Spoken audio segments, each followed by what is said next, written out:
Hi, brothers and sisters in Christ. Let's dive into the Word. In today's Gospel reading, we see Jesus giving his famous Sermon on the Mount. And we see him expounding on certain areas. He's talking about, firstly, the Beatitudes. He says, "Blessed are the poor in spirit, for theirs is the kingdom of heaven. Blessed are those who mourn, for they shall be comforted." And then he talks about a topic on salt and light, where he says, "You are the salt of the earth. You are the light of the world, a town built on a hill that cannot be hidden." And then he expounds even further, talking about the fulfillment of the law, where he says, "Do not think that I've come to abolish the law or the prophets. I have not come to abolish them, but to fulfill them." You and I might be thinking, okay, what does Jesus mean by this when he says that? We see Jesus here emphasizing himself that he is not coming here to abolish the law, but rather fulfill them.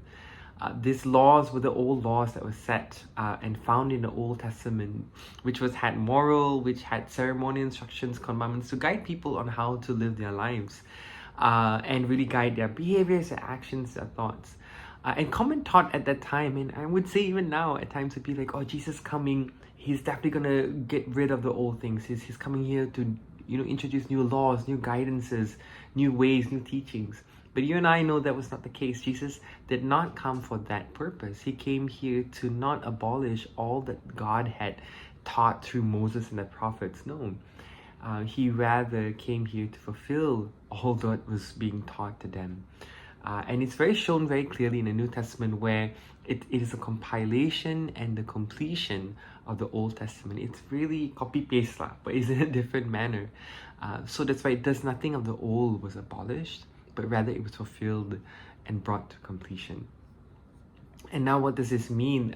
If we look at, for example, the laws of the Ten Commandments and other moral laws, it still holds strong today.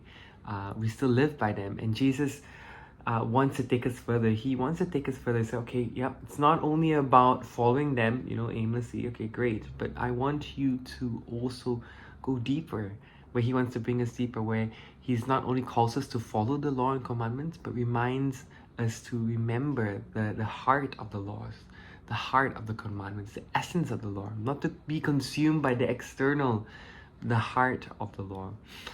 So for example, the commandment of thou shalt not kill, Jesus expounds it further with his coming, saying that by deepening the requirement, rather, where he says that we are called to love our enemies, pray for them, and have complete forgiveness to those who persecute us. So you can see he's really expounding what that law, thou shalt not kill, and really living it out, expounding in his teaching, expounding in his sayings, and expounding it through his life that he lived.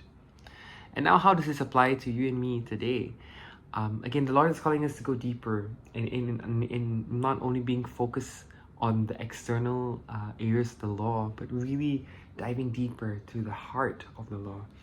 Where, for example, if you look at the Ten Commandments, thou shalt not kill, then how can I today give life to others? How can I give my time, my effort, my resources to people? How can I give life to the words that I say to other people? Thou shalt not steal. Okay, great. How can then I give monetary means to other people, the church, the missionaries around me, the people who need support, the poor? Thou shalt not commit adultery. Okay, great. Well, how can I take it a step further of ridding myself of lustful thoughts and filling my mind with pure thoughts?